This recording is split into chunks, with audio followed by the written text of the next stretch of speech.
Ustaz Al-Haj Muhammad bin Alhamdulillah yang sudah ada di tengah kita. Assalamualaikum warahmatullahi wabarakatuh.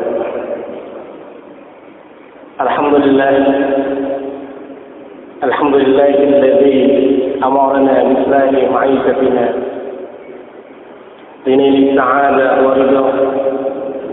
Ilahi anta maksudi wa ridhaka maqlubi. Hafini mahabbataka wa ma'rifatak. Rabbi shrah li sadri wa yassir li amri wahlul 'uqdatam min lisani yafqahu qawli. Amma ba'd, faqad qala Allah ta'ala fi kitabihil 'azim wa huwa asdaqul qailin. Bismillahirrahmanirrahim. Wa ma arsalnaka illa rahmatan lil 'alamin. Wa qala Nabi sallallahu alaihi wasallam, innama bu'ithtu liutammima makarimal akhlaq. Rawahu Malik. Sadaqallah wa sadaqa rasulun nabiyul habibul karim walhamdulillahi rabbil alamin. Ma'asyiral muslimin wal muslimat, jamaah salat zuhur Masjid Al-Azhar Gagah Permai yang dimuliakan oleh Allah Subhanahu wa taala. Adapun tema kajian kita pada kesempatan kali ini yaitu tentang akhlak Nabi Muhammad sallallahu alaihi wasallam. Saudaraku yang dimuliakan oleh Allah Subhanahu wa taala, kalau orang besar memiliki harta, tahta, jabatan dan dibesarkan oleh manusia, itu hal yang biasa. Bahkan jabatan semuanya yang diangkat oleh manusia itu hal yang sudah menjadi lumrah. Tapi yang jadi luar biasa, yang mengangkat derajat langsung akhlak Rasul adalah Allah Subhanahu wa taala. Kita bisa simak dalam surah Al-Qalam ayat 4, wa innaka la'ala khuluqin 'azim. Dan sesungguhnya kamu di atas akhlak yang sangat tinggi. Bahkan betapa hebatnya Allah mengangkat derajat Nabi Muhammad tidak tanggung-tanggung. Di dalam Al-Quran ternyata seluruh Nabi kalau dipanggil namanya langsung. Ya Yahya ibn kitab Abdullah. Ya Adam anta wa zawjukal jannah. Tetapi ketika Allah memanggil nama Nabi Muhammad, dia sebutkan nama Nabi Muhammad, tak lain karena keunggulan Nabi Muhammad sallallahu alaihi wasallam. Yang dipanggil adalah nama Nabi, ya ayyuhan nabi inna arsalnaka syahidan. Maka dalam surah Al-Ahzab Allah tegaskan, laqad kana lakum fi rasulillahi uswatun hasanah liman kana yarjullaha wal yawmal akhir. Ternyata sungguh telah ada pada Rasul suri teladan yang baik untuk siapa? Untuk kita umat Islam. Mencontoh akhlak Rasul karena tak lain karena kita diperintah oleh Allah. Kalau kita ingin selamat, kita ingin dicintai oleh Allah, kita ingin diampuni oleh Allah, tak lain kita harus mencintai Nabi, mengikuti sunnah Rasul. Kita bisa simak dalam surah Al-Imran ayat 31, surah yang ketiga. Allah Subhanahu wa taala berfirman, "Qul in kuntum tuhibbunallah fattabi'uni." Katakanlah wahai Muhammad kepada umatmu, in kuntum tuhibbunallah, jika kamu mencintai Allah, fattabi'uni, maka ikutilah aku, tak lain sunnah Rasulullah sallallahu alaihi wasallam. Bagaimana mungkin kita akan mengikuti sunnah Rasul kalau kita tidak pernah membaca sirah nabawiyah? Kita tidak tahu bagaimana sejarah keutamaan Rasul ketika Rasul lahir, ketika Rasulullah diserang oleh kafir Quraisy, bagaimana perjuangan Rasulullah ketika hijrah, bagaimana Rasulullah ketika wafat.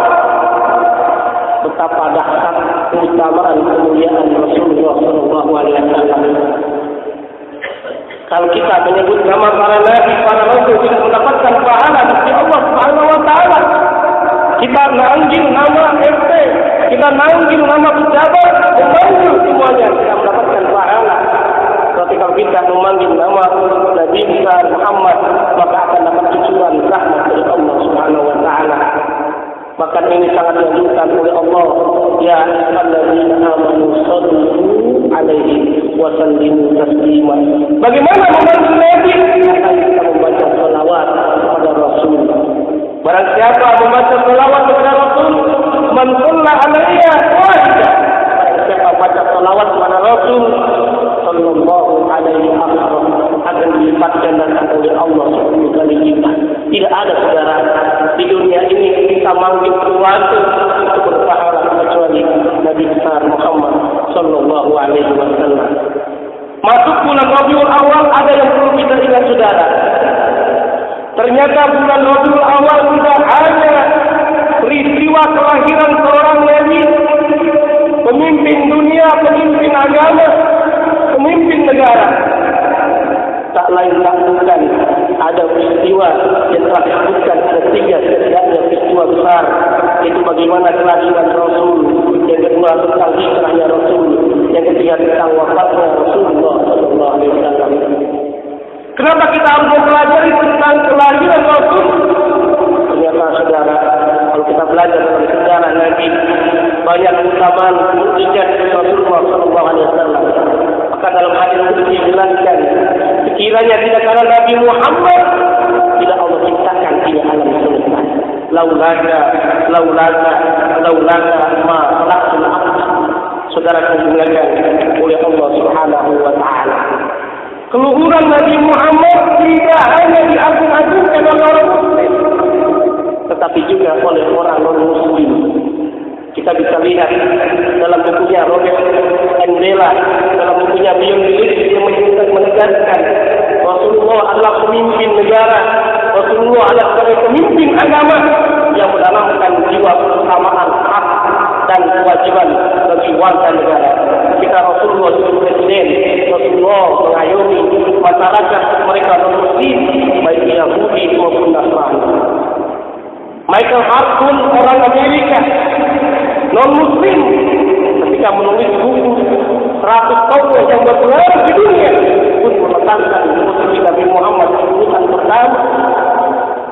Beliau menyatakan karena keunggulan akhlaknya lah sampai sekarang Islam itu berjaya, Islam itu diterima. Napoleon Bonaparte dia mengatakan betapa hebatnya dia tidak bisa menjaga Arab. Tetapi kenapa Nabi Muhammad bisa menyebarkan Islam tak lain dengan keunggulan akhlaknya? Kita bisa lihat, saudara, kalau ada yang mengatakan saya anak yatim, ternyata Rasulullah yang yatim bahkan yatim piatu. Tetapi bagaimana harus Rasulullah ketika yatim piatu? Apakah Rasulullah tidak, saudara?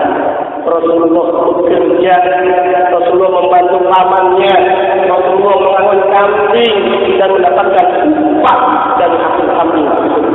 Ketika remaja, Rasulullah mengikut pamannya untuk berjualan ke luar negeri ke Syria, sampai dalam catatan Muhammad Esreder, pengarangnya yaitu Muhammad Esreder itu Abdul Rahman, menjelaskan setidak-tidaknya Nabi Muhammad ketika remaja 28 kali keluar negeri.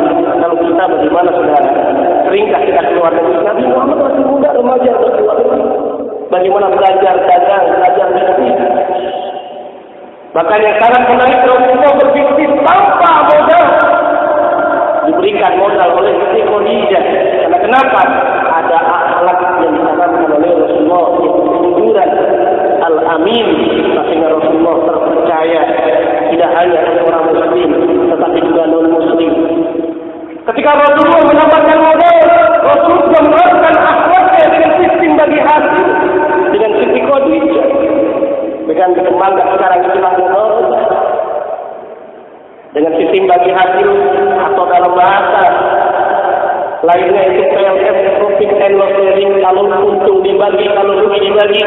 Dan alhamdulillah saudara, sampai ke sini sistem bagi hasil yang telah diterapkan oleh sistem lembaga perbankan Islam, bukan hanya di negara muslim, perbankan industri yang berkembang, tapi juga non muslim di Amerika,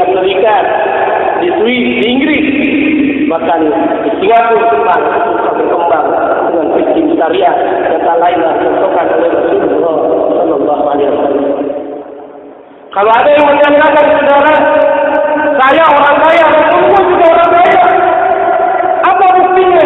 Ketika Rasulullah SAW melamar Siti Khadijah, dalam berbagai riwayat telah menyatakan, ada yang menyatakan Rasulullah melamar Siti Khadijah, ada yang menyatakan 100 ekor unta, melamar Siti Khadijah dengan 200 ekor unta. Bisa kita bayangkan sampai ekvivalenkan sekarang. Satu ekor unta itu berapa duit? Lalu anggap yang serendah-rendah dalam 1 juta. Berarti kalau 100 ekor unta melamar Siti Khadijah 1 miliar saudara. Berarti bukankah Rasulullah adalah seorang yang Rasulullah juga sama sebagai orang tua, sayang terhadap anaknya, tidak pernah memanjakan anak-anaknya. Bahkan dalam riwayat menjelaskan, seandainya Fatimah binti Muhammad mencuri, saya yang akan memotongnya. Ini betapa kemandirian yang dilakukan oleh Rasulullah sebagai seorang ayah. Bahkan Rasulullah bersabda, "Ajruki ala qadri nasabiti." Usaha kamu, pahala kamu tergantung usaha kamu. Ketika Rasulullah dijelaskan dalam sebuah riwayat, siapapun orangnya, oh ternyata bagaimana saya sebagai seorang suami, Rasulullah juga sama sebagai seorang suami. Yang sangat menarik Rasulullah ketika jadi suami, tidak pernah marah-marah. Bahkan Rasulullah memanggil istrinya dengan sebutan yang sangat baik, yang menggembirakan hatinya.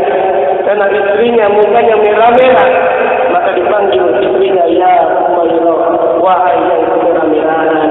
Dipanggil dengan panggilan yang baik. Saya sarankan kepada jemaah, kita usahakanlah istri kita dengan panggilan-panggilan yang baik. Jangan sebaliknya, istri kita udah hitam, udah jelek, dipanggil dari wajah, wajah yang lebih teman. Jangan. Betul kan? Kita panggil yang baik. Ketika Rasulullah mau makan di mana? Ya Aisyah, ada makanan. Ternyata Aisyah menjawab, tidak ada makanan ya Rasul. Baik kalau begitu, saya berpuasa. Rasul tidak marah. Bagaimana kalau kita lapar? Istri kita bisa marah-marahin.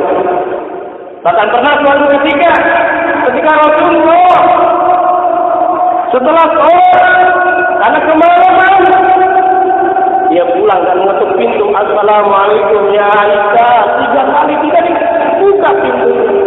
Rasul tidak marah, tidur di depan pintu. Sekarang coba tanyanya, ada dalam mata kita. Bagaimana kalau posisi kita lagi berpergian jauh, pulang ke istri kita, marah nggak?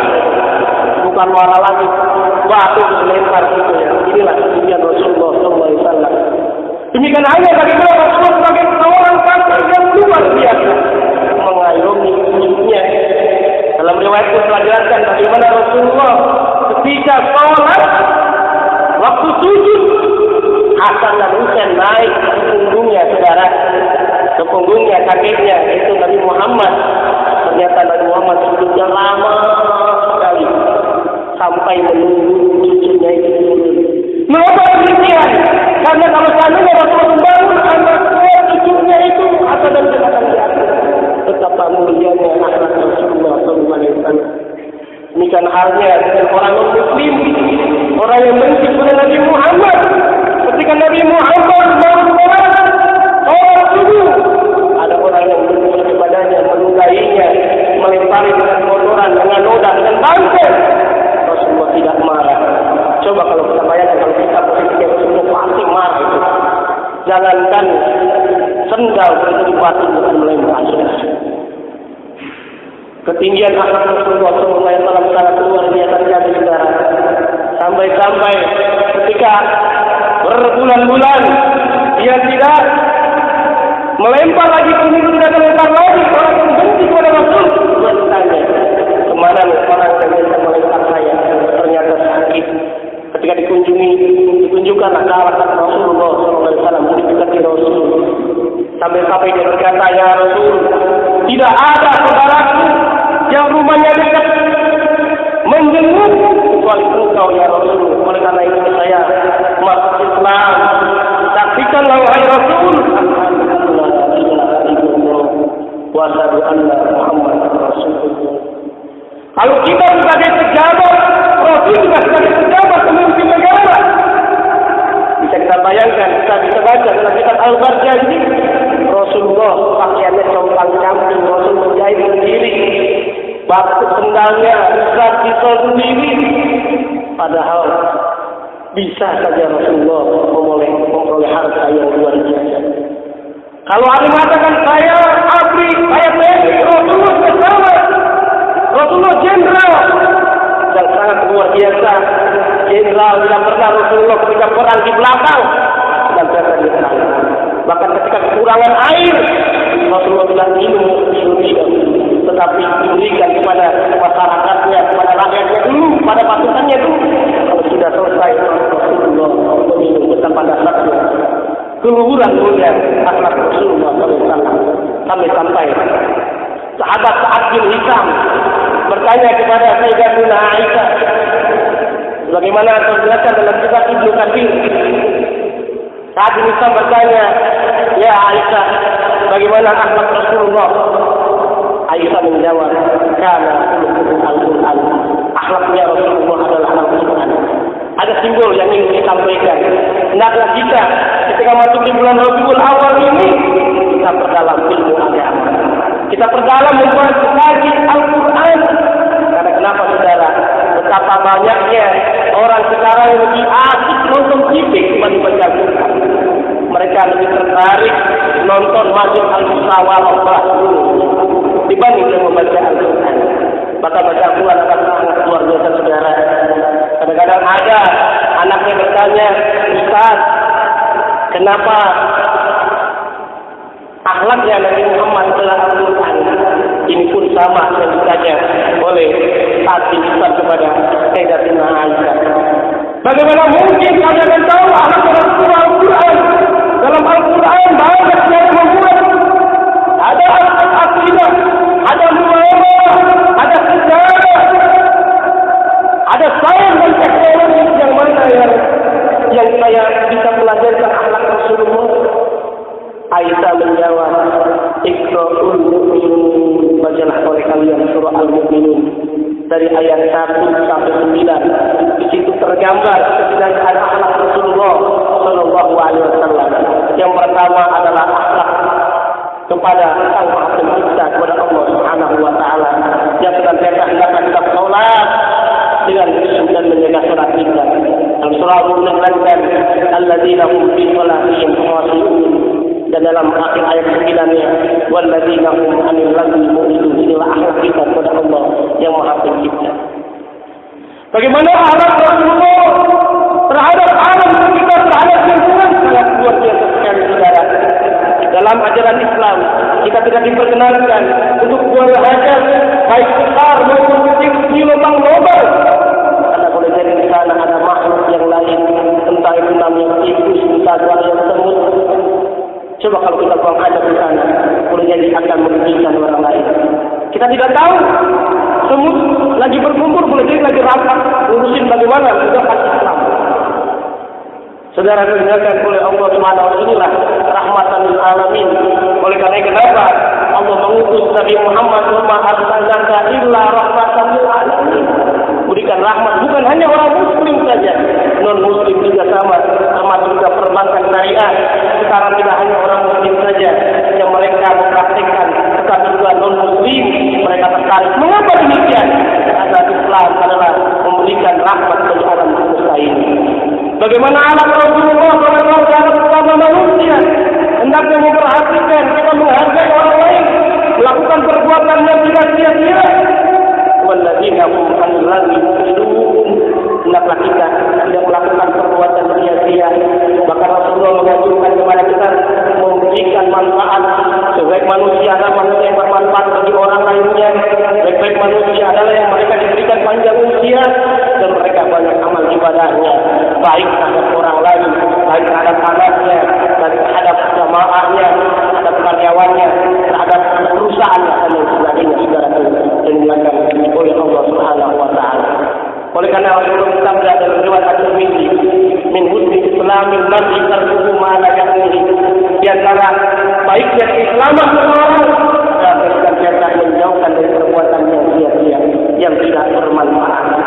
Masuknya bulan Rabiul Awal ini dengan kita masuk lahir kehadiran Rasul, hendaknya kita bentengi akidah kita. Senantiasa kita yakini bahwa tidak ada Nabi kecuali Nabi Muhammad. Untuk adalah agama asyhadu alla ilaha illallah wa asyhadu anna Muhammadar Rasulullah. Kita bentengi anak kita dengan benteng agama, aliman bidini, insyaallah akan selamat. Sebab sekarang saudara, banyak orang yang jadi nabi. Al-Qiyadah Islamiyah Ahmad Al-Fatih belum lama ini, beberapa tahun yang lalu, aku jadi nabi. Mereka mengatakan dapat wahyu di mana? Dapat wahyu di Bogor. Wahyu di Bogor. Satu masalah. Kalau takut ditangkap polisi, akhirnya dia menyerahkan diri ke polisi. Kemudian kalau menyerahkan diri, ketahuan. Terlihat oleh kamera wartawan, kemudian diwawancarai. Ketika diwawancarai, ternyata di samping itu ada minuman lokalnya. Ketahuan begitu Nabi Muhammad ini. Saudara, kita bentengi ketika maulid ini tentang akidah kita. Senantiasa kita jaga. Yang belum lama ini ada daerah perbatasan Losari Cirebon, itu ada agama saudara yang namanya agama Jasun. Jasun itu apa? Jawa Sunda. Nabinya begini, Nabi begini. Kalau dipanggil aja, jadi dia itu nggak pantas. Pada yang kami hormati Al-Mukarram Bapak Begitu pantas, kurang pantas ya kan? Coba Bapak Kiai Muhammad Zain, enggak. Jadi engine, enak pikirannya. Apalagi jadi Nabi. Coba kalau Nabi Muhammad baca selawat juga enak. Ya Habibi ya Muhammad. Ada ini. Coba Pak kalau diganti begini, gimana Pak? Ya Habibi ya begini kapan? Kita bentengi akidah kita. Banyak orang ngaku jadi malaikat Jibril. Siapa coba? Dia itu Alhamdulillah. Saya bilang di Kapolres waktu ngisi di pengajian di Kapolres Bekasi, untung tuh Pak Polres Lia Eden ngaku jadi malaikat Jibril. Coba kalau seandainya dia ngaku jadi malaikat Israfil, kalau seandainya dia ngaku jadi malaikat Israfil, nanti ada pengumuman di Kapolres. Berhubung malaikat Israfil ditangkap, pencabutan nyawa ditunda. Kita lihat, saudara tidak? Saudara yang dilakukan oleh Allah Subhanahu Wa Taala, kita bentengi. Tidak ada Nabi Sallallahu Muhammad yang lebih jatuh lagi belum lama ini mantan petinju saudara itu bilang di daerah Jawa Tengah, kalau bapak-bapak sholat jangan pakai bahasa Arab, itu kan kacau.